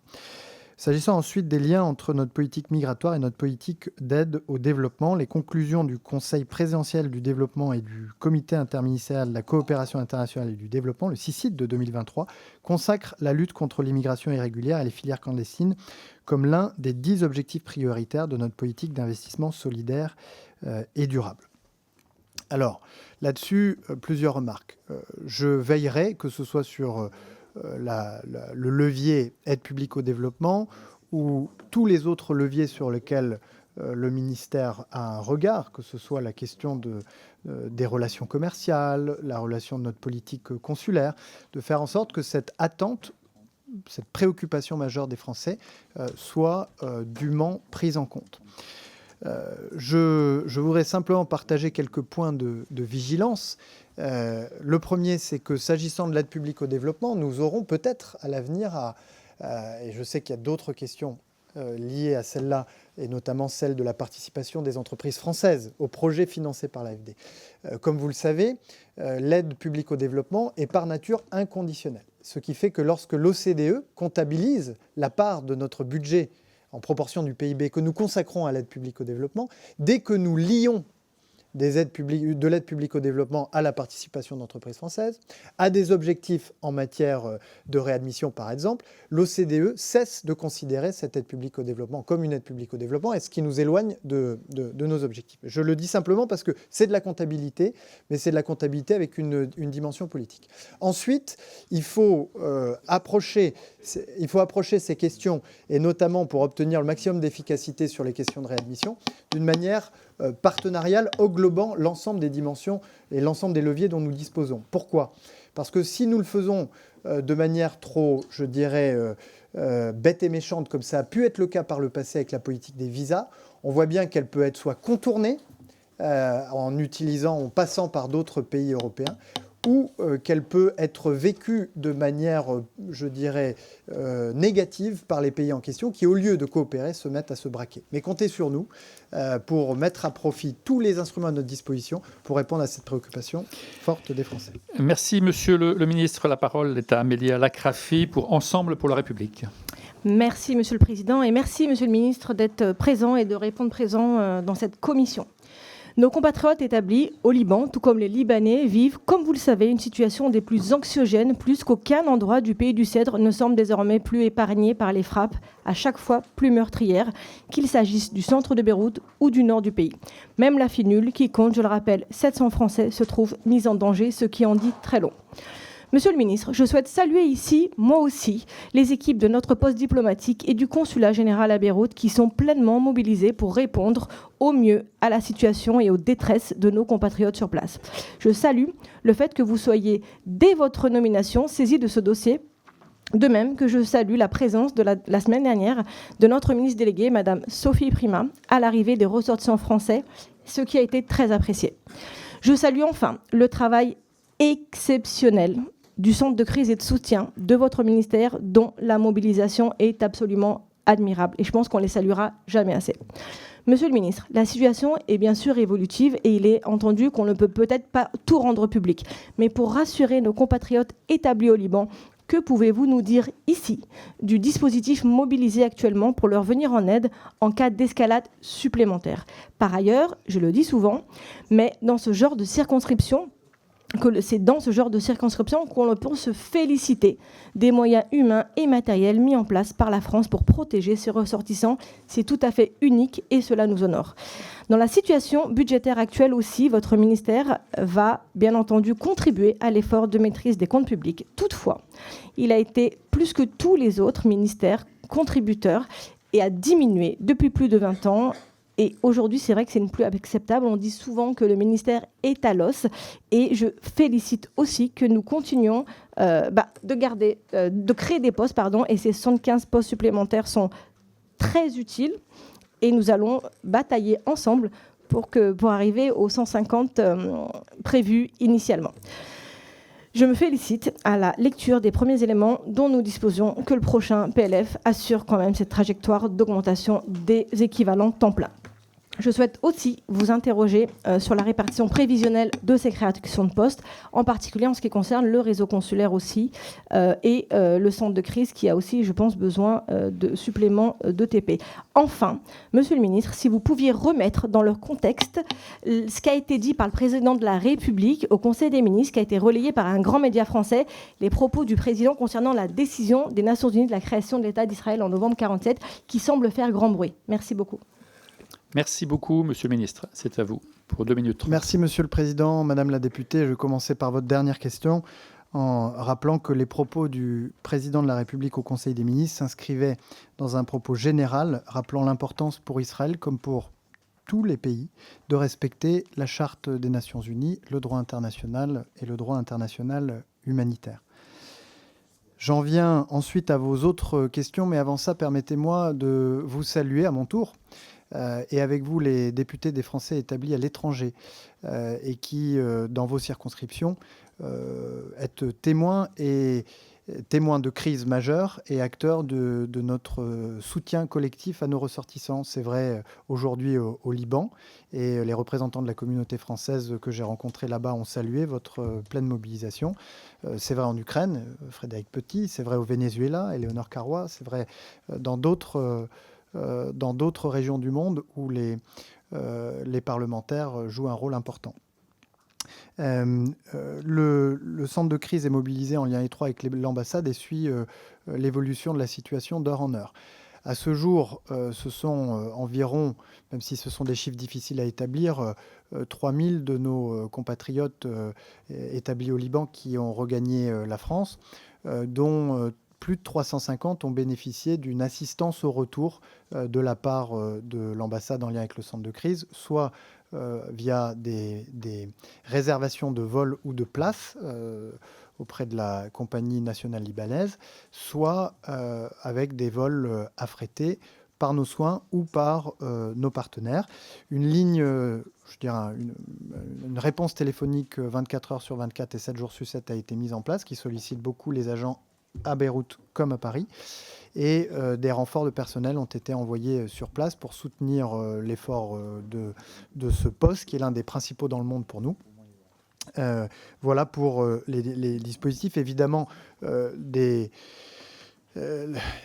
aucune décision d'évacuation n'a été prise par la France, mais comme pour beaucoup d'autres situations, nous préparons, le cas échéant, à prendre ces décisions. Vous m'interrogez ensuite sur les ETP qui progressent de 75 dans la copie qui vous est présentée. Aux 2 tiers, ils iront vers le réseau, pour 1 tiers en centrale, avec une partie pour le centre de crise. Merci beaucoup, Monsieur le ministre. La parole est maintenant à la présidente Mathilde Panot pour la France insoumise. Merci, Monsieur le Président. Sur 2 minutes 30, mais on peut lisser sur plusieurs interventions et moyenner dans 2 ou 3 commissions. Mais le ministre partant à 16h45, je vous incite à 18h45 à être... Voilà. Monsieur le ministre, jusqu'où laisserez-vous aller Netanyahou ? Des images insoutenables nous arrivent de l'hôpital Al-Aqsa, des Palestiniens brûlés vifs, tués dans leur sommeil par une frappe israélienne sur leur tente. Au Liban, dans les décombres des bombardements incessants de l'armée de Netanyahou, on retrouve parmi les victimes des couches-culottes et des jouets. 1/4 des habitants du pays a pris les routes de l'exil. C'est aux yeux du monde entier que se déploient sans fin ces horreurs qui foudroient notre humanité commune. Jusqu'où laisserez-vous aller Netanyahou, car rien ne l'arrête. Le 9 novembre 2023, il y a alors 11 000 Palestiniens tués. Emmanuel Macron appelle pour la première fois au cessez-le-feu à Gaza. et vous n'avez rien fait. Le 26 janvier 2024, la Cour internationale de justice rend un arrêt sur le risque génocidaire et émet des mesures conservatoires à l'encontre d'Israël, et vous n'avez rien fait. Le 29 février 2024, massacre de la Farine. L'armée de Netanyahou tire sur des Palestiniens en attente d'un convoi alimentaire, alors que la famine est utilisée comme arme de guerre, et vous n'avez rien fait. Le 22 mai 2024, il y a 35 000 Palestiniens tués. Netanyahou attaque Rafah, la ligne rouge de Biden, où 1,5 million de personnes sont bloquées. Emmanuel Macron proclame que la reconnaissance de l'État de Palestine n'est pas un tabou. Et vous n'avez rien fait. Le 30 septembre 2024, Netanyahou envahit le Liban, pays ami de la France. Des ministres israéliens expliquent qu'ils veulent annihiler le Liban jusqu'à qu'il n'existe plus. L'ONU parle d'un autre Gaza et vous n'avez rien fait. Le 6 octobre 2024, il y a au bas mot 42 000 Palestiniens et 2 000 Libanais tués. Emmanuel Macron se prononce pour la première fois pour l'arrêt des livraisons d'armes à Netanyahou et vous n'avez rien fait. Depuis, Netanyahou s'est affranchi du droit international et a décrété persona non grata le secrétaire général de l'ONU sur le territoire d'Israël. Depuis, la force onusienne, la FINUL, a été prise pour cible à 3 reprises. 5 casques bleus ont été blessés. Jusqu'où laisserez-vous aller Netanyahou? Combien de morts de plus? Combien de souffrances infligées encore au peuple palestinien et au peuple libanais pour que vous agissiez? Monsieur le ministre, la responsabilité historique de la France est d'arrêter Netanyahou. La France est respectée lorsqu'elle porte la voix du droit international, de la justice et de la paix. La France est écoutée lorsqu'elle pose des actes en conformité avec ses discours. Quand allez-vous reconnaître l'État de Palestine, décréter un embargo sur les armes, décider de sanctions à l'encontre de Netanyahou, agir pour suspendre l'accord d'association entre l'Union européenne et Israël? Quand allez-vous enfin prendre des mesures contraignantes pour que le cessez-le-feu ne soit plus une parole vaine, mais une réalité concrète? Quand allez-vous cesser de ne rien faire? Monsieur le ministre, la parole est à vous pour Merci, répondre. Monsieur le Président. Madame la Présidente, je partage votre indignation sur la situation des Palestiniens à Gaza, en Cisjordanie, au Liban. Au moment où, à Gaza, des écoles, des hôpitaux sont bombardés et où cette bande de terre est en train de se transformer en un cimetière au bord de la Méditerranée. Mais il est faux de dire que la France, qui, parmi les premières à parler, n'a pas agi. Et si, comme la France, tous les pays du monde avaient pris des initiatives sur le plan humanitaire, si tous les pays du monde, comme la France, avaient pris des sanctions à l'encontre des colons extrémistes et violents, si tous les pays du monde, comme la France, s'abstenaient de livrer des armes offensives à Israël utilisées à Gaza, si tous les pays du monde, comme l'a fait la France de manière constante, appelaient au cessez-le-feu et votaient les résolutions allant de ce sens au Conseil de sécurité des Nations Unies. Si tous les pays du monde, comme la France, appelaient à ce qu'advienne une solution à 2 États, avec un État de Palestine aux côtés de l'État d'Israël, qui se reconnaissent mutuellement et qui soient reconnus comme tels par leurs partenaires de la région, avec des garanties de sécurité pour chacun, alors la situation ne serait pas celle que nous connaissons à Gaza. Nous faisons ce que nous pouvons, la voix de la France est entendue, elle ne peut pas forcer la main de l'ensemble de ses partenaires, mais elle tente, en joignant les actes à la parole, de se montrer exemplaire et de montrer l'exemple.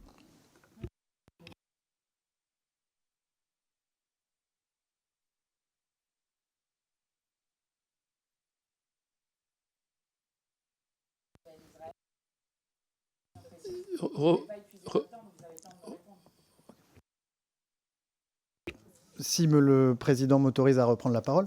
Bien sûr. Comme je l'ai dit tout à l'heure en réponse à l'un de vos collègues, Jean-Paul Lecoq, sur les sanctions, nous avons pris au niveau national des sanctions visant 28 colons extrémistes et violents, et au niveau européen, nous avons entraîné nos partenaires, qui parfois sont récalcitrants, à adopter 2 trains de sanctions à l'encontre d'entités ou d'individus complices ou acteurs de la colonisation en Cisjordanie. S'agissant de l'accord d'association, ce n'est pas un accord qui nous appartient.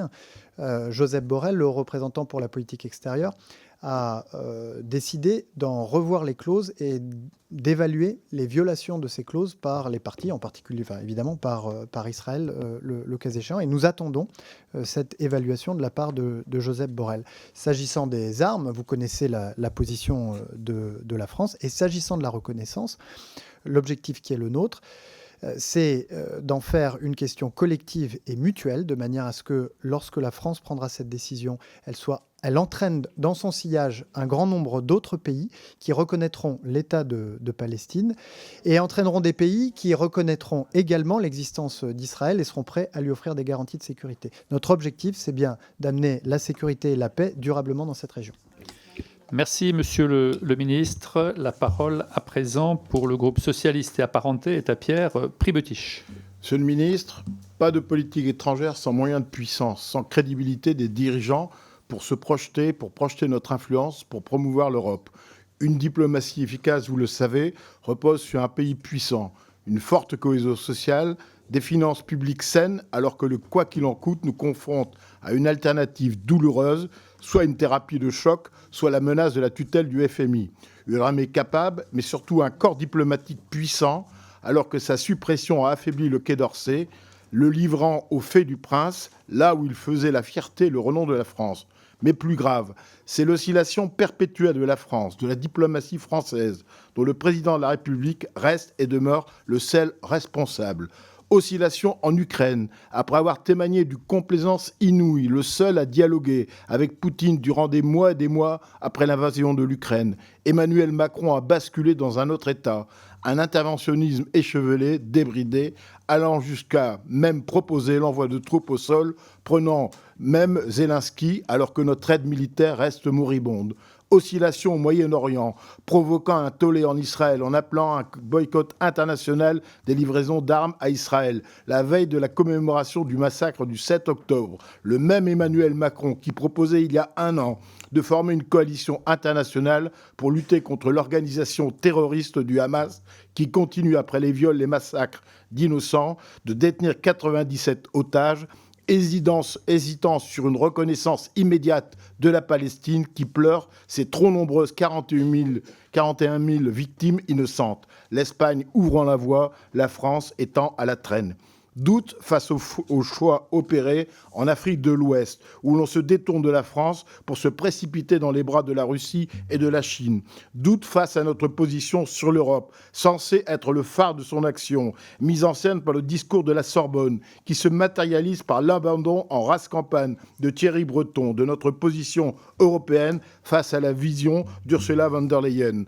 Doute enfin sur le budget du gouvernement Barnier envers la politique étrangère, qui propose de réduire de manière drastique 1,34 milliard d'euros d'aide publique au développement, alors qu'il faudrait la multiplier pour éviter l'émigration forcée de ces pays en voie de développement.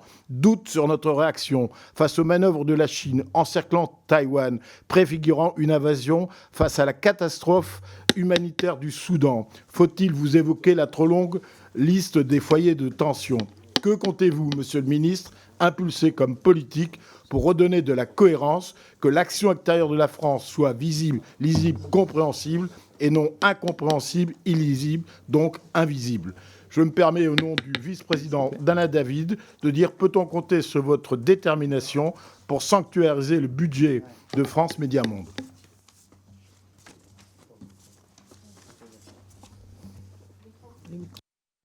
Merci, Monsieur le Président. Monsieur le député, beaucoup de questions dans votre question. Sur le dernier point, je souhaite pour ma part que la proposition de loi organique qui a déjà circulé avant l'été, la formation du gouvernement, puisse aboutir le plus rapidement possible, de manière à ce qu'il y ait bien une affectation de ressources à France Médias Monde qui garantisse son indépendance, et notamment aux yeux de certains de nos partenaires étrangers, je pense à l'Allemagne, qui sinon priverait la France Médias Monde de ses fréquences.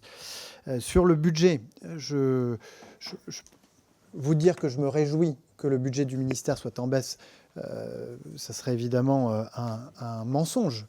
Je m'en désole, mais la situation exige, de la part de ce ministère comme des autres, un certain nombre d'efforts. C'est pourquoi nous avons essayé de prioriser les choses en veillant à ce que d'abord les capacités, je dirais, humaines du ministère soient préservées, ce qui explique une augmentation des ETP, même si j'évoquais qu'elle est en deçà de ce que nous attendions.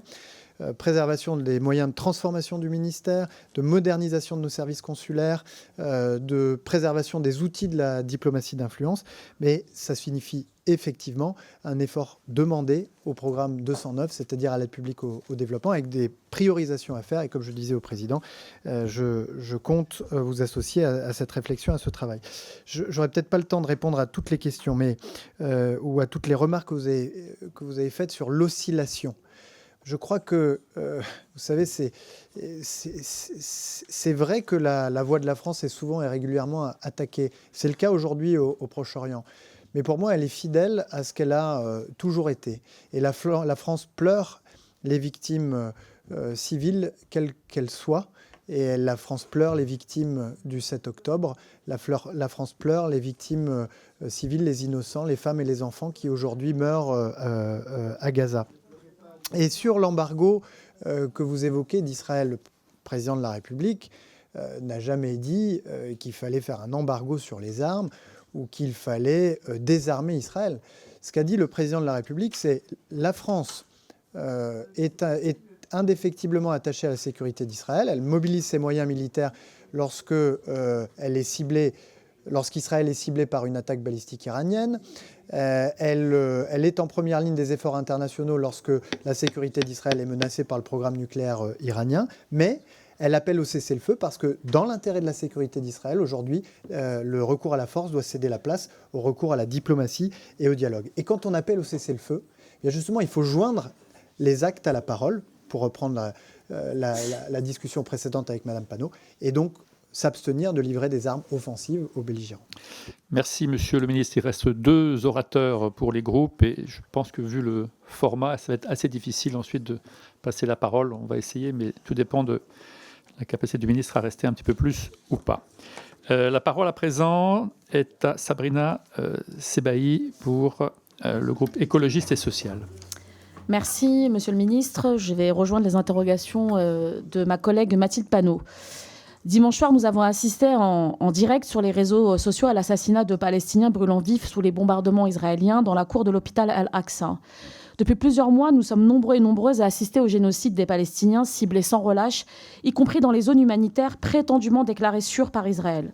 À l'horreur qui se déroule à Gaza s'ajoute maintenant celle du Liban, où des villages entiers sont rasés par Israël, où plus d'1 million de civils sont déplacés. Nous sommes très nombreux à assister au nombre de morts qui s'accumulent, qui s'entassent comme si leur vie ne valait rien. Monsieur le ministre, nous sommes habitués à la petite musique que vous rejouez à chacune de nos questions, comme encore tout à l'heure lors des questions au gouvernement. Vous y avez notamment rappelé que la France avait condamné les attaques délibérées d'Israël contre les casques bleus, dont 700 de nos soldats engagés avec la FINUL. Ces condamnations, je peux vous le dire, sonnent creuses et elles le resteront en l'absence de toute sanction. Quelle utilité de condamner sans jamais agir pour s'assurer que de telles attaques ne se reproduiront plus? Nous sommes très nombreux et nombreuses à nous sentir impuissants, alors que la France dispose de tant de leviers pour sanctionner Israël et rendre réels les espoirs de paix. Ce n'est pas suffisant de s'aligner sur les États-Unis en condamnant quelques colons violents. Il y a 700 000 colons installés en Cisjordanie. C'est l'ensemble de ces 700 000 colons qu'il faut condamner. Nous pourrions suspendre l'accord d'association entre l'Union européenne et Israël.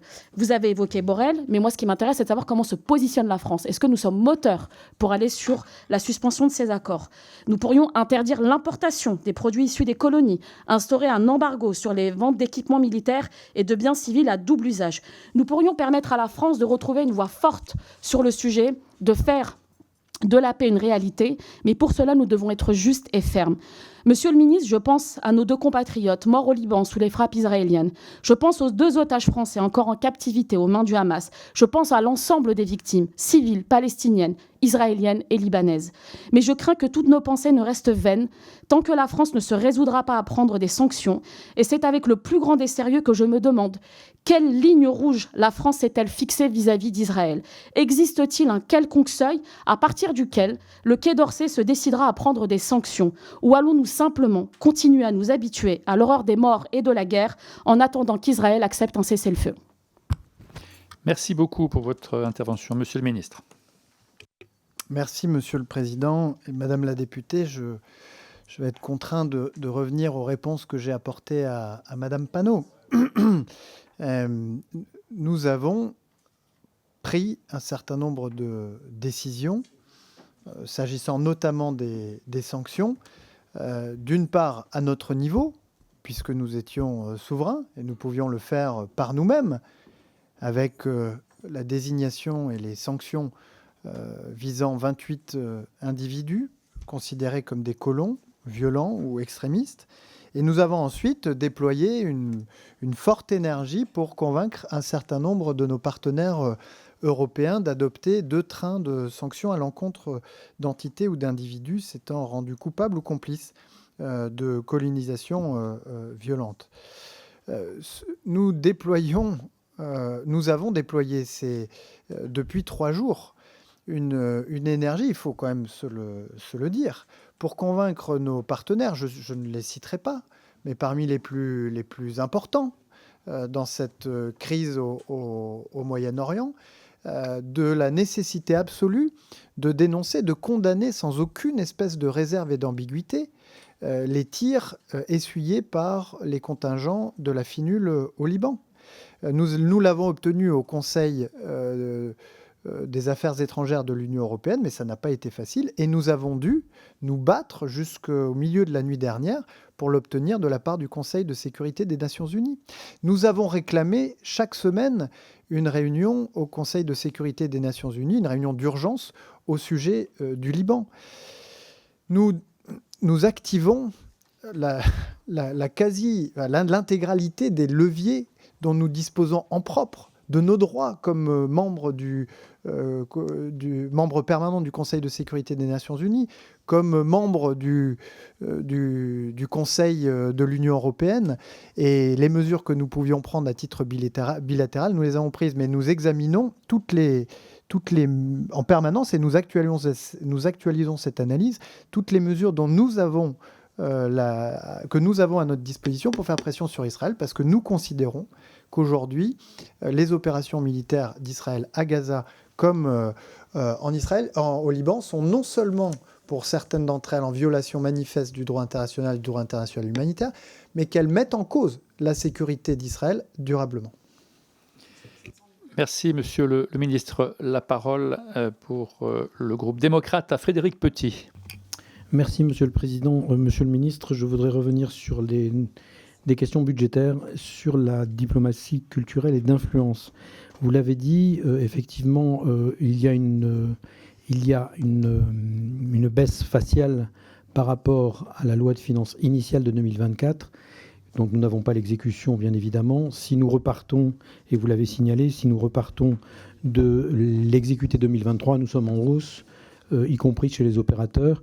Et je pense que c'est à ça qu'il faut se rallier, c'est-à-dire que nous continuons une progression qui a été entamée dans ce domaine de la diplomatie d'influence il y a quelques années. Cependant, Monsieur le ministre, je voudrais vous alerter sur la chose suivante. Ces opérateurs sont parfois de petite taille, ces opérateurs sont parfois dans des niches métiers, ce qu'on appelle les niches métiers, et je voudrais vous alerter sur le fait que réduire, raboter, j'ai écrit qu'on n'avait pas besoin de rabot, on avait plutôt besoin de clés à molette, c'est-à-dire qu'il y a un niveau de rabot dans des petits opérateurs qui sont équivalents à la mort. Tout à l'heure, vous avez eu une question sur France Média Monde. Enlever 2 millions à France Média Monde, c'est quitter 2 ou 3 pays. France Média Monde, ce n'est pas dans votre ministère, mais c'est de l'influence.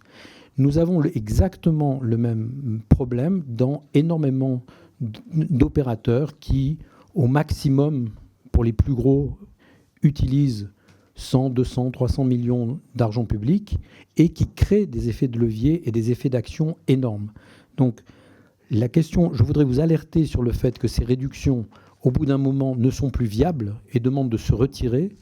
Nous l'avons, je l'ai dit pour France Média Monde de certains pays, on peut le dire de l'Institut français, on peut le dire d'autres choses, où nous sommes obligés d'arrêter plutôt que de mal faire. Et la question précise que je voudrais vous poser, Monsieur le ministre, en 2022, votre ministère avait édité et avait diffusé une feuille de route influence qui était l'aboutissement d'un long travail de coopération entre la Commission et le ministère et les différents services. Cette feuille d'influence, avec les différents changements rapides d'assemblée, a été un peu sur la touche. J'aimerais que vous me disiez où vous en êtes et est-ce qu'on pourrait repartir de cet excellent travail que nous avions fait en coopération avec vos prédécesseurs. Merci. Monsieur le ministre, plusieurs questions, mais les 2 dernières sont assez précises. Merci, Monsieur le Président et Monsieur le député. Je vous remercie pour le travail que vous avez réalisé en préparation de l'examen de ce budget du programme 185.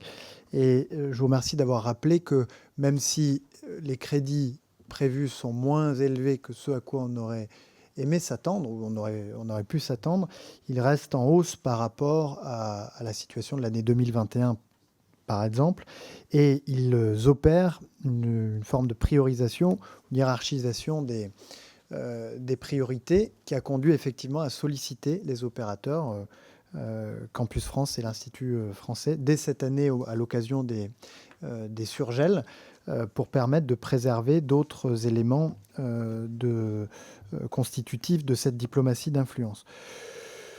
J'entends et je fais mien l'argument que vous avez développé sur la nécessité d'éviter le rabot et de veiller à ne pas amener les opérateurs à se retrouver si démunis qu'ils ne feraient plus rien de bien. Je précise que France Médias Monde est certes subventionné, mais au titre du programme 209, c'est-à-dire aide publique au développement, mais c'est le ministère de la Culture qui finance France Médias Monde pour l'essentiel. Et vous aurez un com à examiner, ou en tout cas un avis sur le com à donner tout prochainement. Et puis enfin, sur la feuille de route influence, on poursuit la mise en œuvre au travers des équipes France, des bourses étudiants étrangers, etc. Et les moyens ont été prioritairement préservés dans le cadre de ce budget. Mais je vous propose qu'on puisse reprendre ensemble cette feuille de route à partir de votre analyse et du rapport que vous allez remettre sur ce programme pour envisager la suite dans le contexte budgétaire que nous connaissons. Merci, Monsieur le Ministre. On peut connaître quelques minutes encore ou... Voilà. On a interrompu la séance qui a décalé de 30 minutes. Il y a environ une quinzaine d'intervenants. Donc, ce que je propose peut-être, c'est de prendre les 3 ou 4 premiers à la suite, 3-4 fois 1 minute. Et après, Monsieur le Ministre répond en bloc à ces 4 questions. Ça permettra de rester dans le format, le ministre ayant, comme tout le monde, des impératifs. Dominique Voynet, Éléonore Carrois, Alexandre Ramasson et Aurélien Taché. Un après l'autre, et le ministre répond en bloc aux 4. Merci, Monsieur le Président, Monsieur le Ministre, Mesdames et Messieurs. D'après le président Aliyev, le pétrole est un don de Dieu. Ça représente 92% des exportations de son pays, l'Azerbaïdjan. C'est là, à Bakou, que se déroulera à partir du 11 novembre prochain la COP29, un an à peine après la prise de contrôle de l'Azerbaïdjan sur le Haut-Karabakh. On sait le rôle déterminant qu'ont joué des compagnies minières américaines, anglaises, et le chantage exercé alors sur la population arménienne, invitée à choisir entre l'accès facile à l'or et au cuivre ou le pain. On connaît moins peut-être les conséquences pour la population et pour les cadres politiques dont certains ont été pris en otage et restent détenus à ce jour. Je vois 2 problèmes majeurs à l'organisation de la COP, Monsieur le Ministre. D'abord, l'Azerbaïdjan compte utiliser la COP pour faire oublier l'annexion du Haut-Karabakh dans l'attente d'une nouvelle étape de conquête de l'Arménie qu'elle qualifie déjà de Western Azerbaïdjan. Et deuxièmement, la difficulté qui consiste à organiser cet événement dans un pays dont la priorité est d'augmenter encore sa consommation de pétrole et de gaz. Est-ce qu'on ne pourrait pas éviter ça et s'associer sinon au boycott, du moins à une position prudente et réservée sur ce qui va se passer à Bakou? Merci beaucoup, Madame Voynet. Éléonore Carrois. Merci, Monsieur le Président. Monsieur le Ministre, merci d'être devant notre commission. Le PLF 2025 prévoit une baisse du budget global de votre ministère d'environ 1 milliard, alors que vos agences, l'a été rappelé, accomplissent un travail exceptionnel dans un contexte de multiplication des crises. En cette période de maîtrise des comptes publics, il est compréhensible que votre ministère contribue à l'effort global. Je regrette cependant qu'il y contribue de manière disproportionnée. Les plus de 3 millions de Français établis à l'étranger contribuent au rayonnement de notre pays dans le monde. Rappelons, s'il était nécessaire, qu'un nombre d'entre eux payent des charges sur leurs revenus de source française. Alors que nous étions parvenus à établir une hausse significative du programme 151 l'an dernier, la baisse prévue cette année est déplorable, d'autant qu'elle réduirait le budget de l'AEFE, qui est essentiel pour permettre à nos compatriotes de garder un lien avec la France. Ainsi, Monsieur le Ministre, je vous demande de sanctuariser les crédits qui sont dévolus aux Français de l'étranger, en particulier en ce qui concerne les bourses scolaires et les aides sociales de nos aînés. Je compte sur vous pour faire préserver ces politiques qui sont essentielles pour les Français qui sont établis hors de France. Je vous remercie. Merci beaucoup, Madame Alexandra Masson. Merci, Monsieur le Président. Monsieur le ministre, le 29 mai dernier, à l'Assemblée nationale, nous avons adopté sans modification et à l'unanimité, je tiens à le préciser, puisque nous avons voté le projet de loi autorisant la ratification du traité international sur la haute mer et la biodiversité marine, ou accord appelé BBNJ. Ce traité porte sur la protection de l'océan situé en dehors des zones économiques exclusives et du plateau continental des États côtiers. Signé par la France au siège des Nations Unies à New York le 20 septembre 2023, il marque un tournant dans la protection de l'océan en complétant le cadre juridique de la gouvernance océanique établi par la Convention des Nations Unies sur le droit de la mer, adoptée en 1982. Ce traité établit à la conférence des parties regroupant les représentants des pays signataires votant à la majorité. Cette conférence des parties doit devenir un nouvel organe mondial sous l'égide de l'ONU pour la gestion de la haute mer. Une conférence des Nations Unies aura lieu à Nice le juin 2025 sous l'égide du Costa Rica. Pouvez-vous nous indiquer où en est le processus de ratification de cet accord qui devait avoir lieu à la fin de l'année 2024 ? Merci, Monsieur le Ministre. Merci beaucoup. Et puis, Aurélien Taché.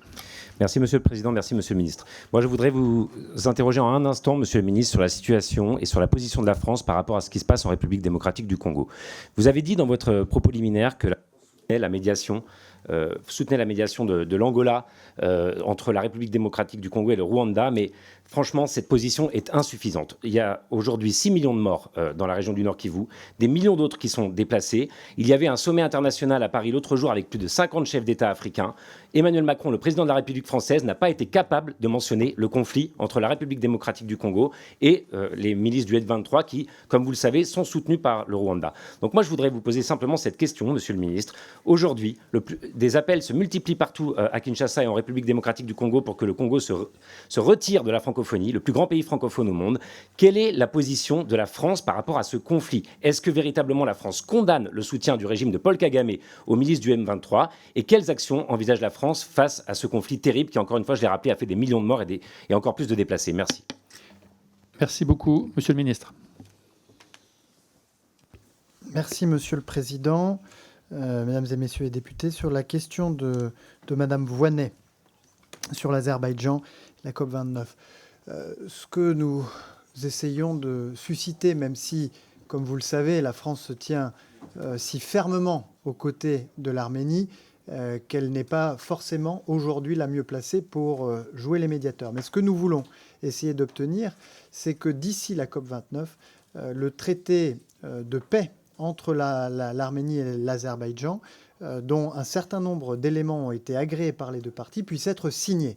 C'est la demande de l'Arménie et nous la soutenons. Quant à la participation de la France à la COP29 en elle-même, je dirais que la formation de la délégation française sera à la hauteur des ambitions que l'Azerbaïdjan s'est données pour cette COP.